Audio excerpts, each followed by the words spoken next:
चतुर्थ अध्याय इंद्रादि देवताओं द्वारा देवी की स्तुति, जिसे शक्रादि स्तुत कहते हैं। इस स्तुत में देवी का अमोघ कवच भी है।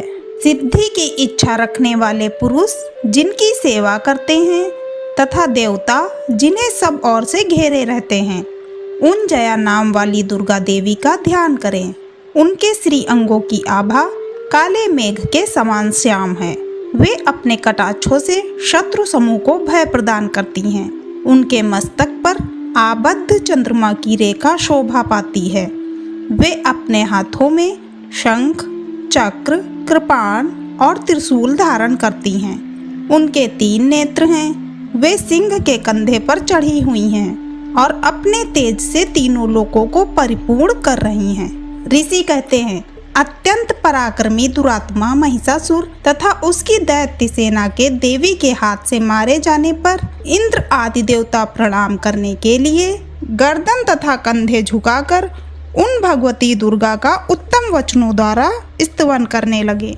उस समय उनके सुंदर अंगों में अत्यंत हर्ष के कारण रोमांच हो आया था।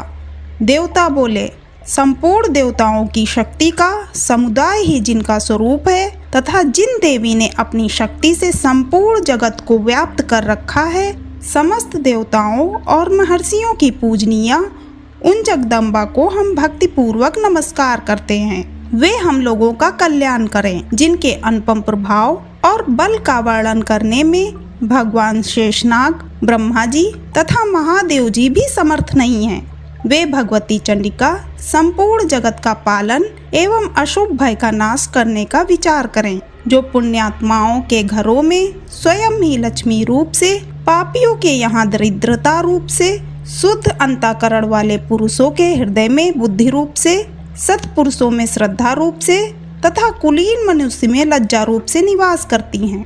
उन आप भगवती दुर्गा को हम नमस्कार करते हैं। देवी, आप संपूर्ण विश्व का पालन कीजिए। देवी, आपके इस आचिंत्य रूप का असुरों का नाश करने वाले भारी पराक्रम का तथा समस्त देवताओं और दैत्यों के समक्ष युद्ध में प्रकट किए हुए आपके अद्भुत चरित्रों का हम किस प्रकार वर्णन करें। आप संपूर्ण जगत की उत्पत्ति में कारण हैं। आप में सत्वगुण, रजोगुण और तमोगुण, ये तीनों गुण मौजूद हैं, तो भी दोषों के साथ आपका संसर्ग नहीं जान पड़ता। भगवान विष्णु और महादेव जी आदि देवता भी आपका पार नहीं पाते।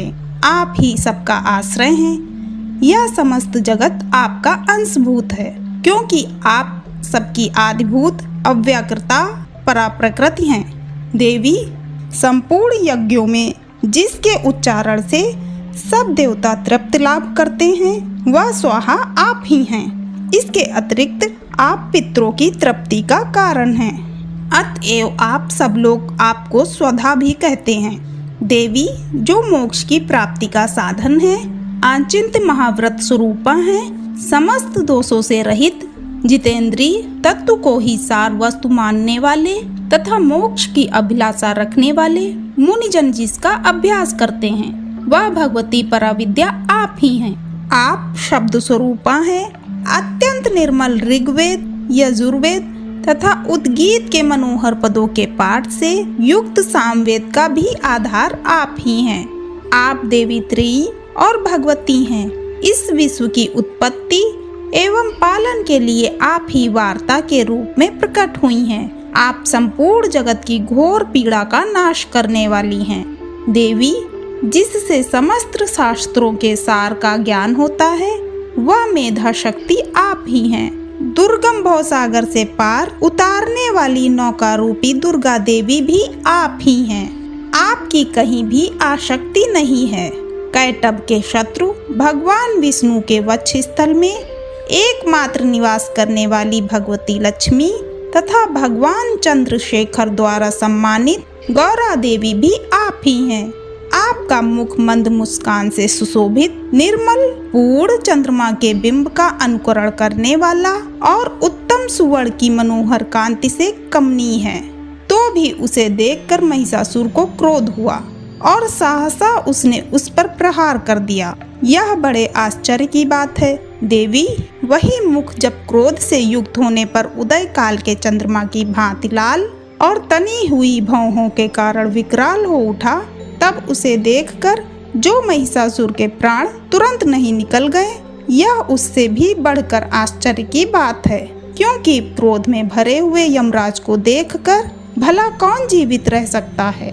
देवी आप प्रसन्न हो, परमात्मा स्वरूपा आपके प्रसन्न होने पर जगत का अभुद्यय होता है और क्रोध में भर जाने पर आप तत्काल ही कितने कुलों का सर्वनाश कर डालती हो। यह बात अभी अनुभव में आई है, क्योंकि महिषासुर की यह विशाल सेना क्षण भर में आपके कोप से नष्ट हो गई है। सदा अभ्युदय प्रदान करने वाली आप जिन पर प्रसन्न रहती हो, वे ही देश में सम्मानित हैं। उन्हीं को धन और यश की प्राप्ति होती है। उन्हीं का धर्म कभी शिथिल नहीं होता तथा वे ही अपने हष्ट पुष्ट स्त्री पुत्र और भृत्यों के साथ धन्य माने जाते हैं। देवी आपकी ही कृपा से पुण्यात्मा पुरुष प्रतिदिन अत्यंत श्रद्धा पूर्वक सदा सब प्रकार के धर्मानुकूल कर्म करता है और उसके प्रभाव से स्वर्गलोक में जाता है। इसीलिए आप तीनों लोकों में निश्चय ही मनोवांछित फल देने वाली हैं। माँ दुर्गे आप स्मरण करने पर सब प्राणियों का भय हर लेती हैं और स्वस्थ पुरुषों द्वारा चिंतन करने पर उन्हें परम कल्याणमयी बुद्धि प्रदान करती हैं। दुख, दरिद्रता और भय हरने वाली देवी आपके सिवा दूसरी कौन है, जिसका चित्त सबका उपकार करने के लिए सदा ही दयाद्र रहता हो। देवी इन राक्षसों के मारने से संसार को सुख मिले तथा ये राक्षस चिरकाल तक नरक में रहने के लिए भले ही पाप करते रहे हों, इस समय संग्राम में मृत्यु को प्राप्त होकर स्वर्गलोक में जाएं। निश्चय ही यही सोचकर आप शत्रुओं का वध करती हैं। आप शत्रुओं पर शस्त्रों का प्रहार क्यों करती हैं? समस्त असुरों की दृष्टिपात मात्र से ही भस्म क्यों नहीं कर देती? इसमें एक रहस्य है। ये शत्रु भी हमारे शास्त्रों से पवित्र होकर उत्तम लोकों में जाएं। इस प्रकार उनके प्रति भी आपका विचार अत्यंत उत्तम रहता है। खड़ंग के तेज पुंज की भयंकर दीप्त से तथा आपके त्रिशूल के अग्रभाग की घनीभूत प्रभा से चौंधिया कर जो असुरों की आंखें फूट नहीं गईं, उसमें कारण यही था कि वे मनोहर रश्मियों से युक्त चंद्रमा के समान आनंद प्रदान करने वाले आपके इस सुंदर मुख का दर्शन करते थे। देवी आपका शील दुराचारियों के बुरे बर्ताव को दूर करने वाला है।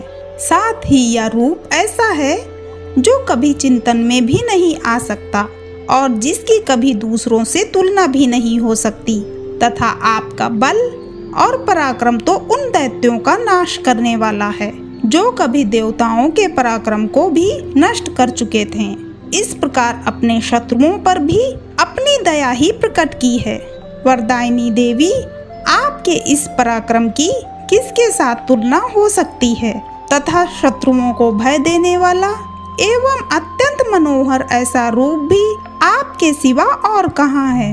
हृदय में कृपा और युद्ध में निष्ठुरता, ये दोनों बातें तीनों लोकों के भीतर केवल आप में ही देखी गई हैं। माता, आपने शत्रुओं का नाश करके इस समस्त त्रिलोकी की रक्षा की है। उन शत्रुओं को भी युद्ध भूमि में मारकर स्वर्गलोक में पहुंचाया है तथा उन्मत्त दैत्यों से प्राप्त होने वाले हम लोगों के भय को भी दूर कर दिया है। आपको हमारा नमस्कार है। देवी, आप शूल से हमारी रक्षा करें। अंबिके, आप खड़ंग से भी हमारी रक्षा करें तथा घंटा की ध्वनि और धनुष की टंकार से भी हम लोगों की रक्षा करें। चंडिके, पूर्व पश्चिम और दक्षिण दिशा में आप हमारी रक्षा करें तथा ईश्वरी, अपने त्रिशूल को घुमाकर आप उत्तर दिशा में भी हमारी रक्षा करें। तीनों लोकों में आपके जो परम सुंदर एवं अत्यंत भयंकर रूप विचरते रहते हैं, उनके द्वारा भी आप हमारी तथा इस भूलोक की रक्षा करें। अंबिके, आपके कर पल्लवों में शोभा पाने वाले खड़ंग, शूल और गदा आदि जो अस्त्र हों, उन सब के द्वारा आप सब ओर से हम लोगों की रक्षा करें। ऋषि कहते हैं, इस प्रकार जब देवताओं ने जगन माता दुर्गा की स्तुति की और नंदन वन में दिव्य पुष्पों एवं गंध चंदन आदि के द्वारा उनका पूजन किया। फिर सबने मिलकर जब भक्ति पूर्वक दिव्य धूपों की सुगंध निवेदन की, तब देवी ने प्रसन्न वदन होकर प्रणाम करते हुए सब देवताओं से कहा। देवी बोली, देवताओं, तुम सब लोग मुझसे जिस वस्तु की अभिलाषा रखते हो उसे मांगो। देवता बोले, भगवती ने हमारी सब इच्छा पूर्ण कर दी, अब कुछ भी बाकी नहीं है, क्योंकि हमारा यह शत्रु महिषासुर मारा गया।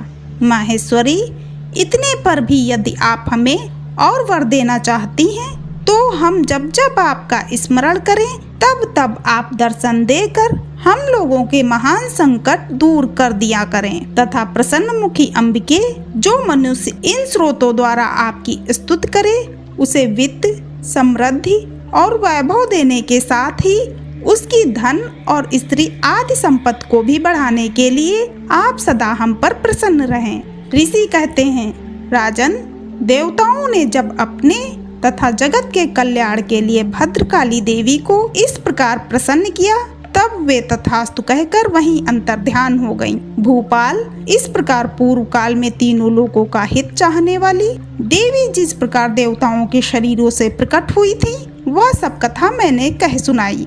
अब पुनः देवताओं का उपकार करने वाली वे देवी दुष्ट दैत्यों तथा शुंभ निशुंभ का वध करने एवं सब लोगों की रक्षा करने के लिए गौरी देवी के शरीर से जिस प्रकार प्रकट हुई थी, वह सब प्रसंग मेरे मुंह से सुनो, मैं उसका तुमसे यथावत वर्णन करता हूँ। इस प्रकार श्री मार्कंडे पुराण में सावर्णिक मनवंतर की कथा के अंतर्गत देवी महात्म्य में सक्रादि स्तुति नामक चौथा अध्याय पूरा हुआ।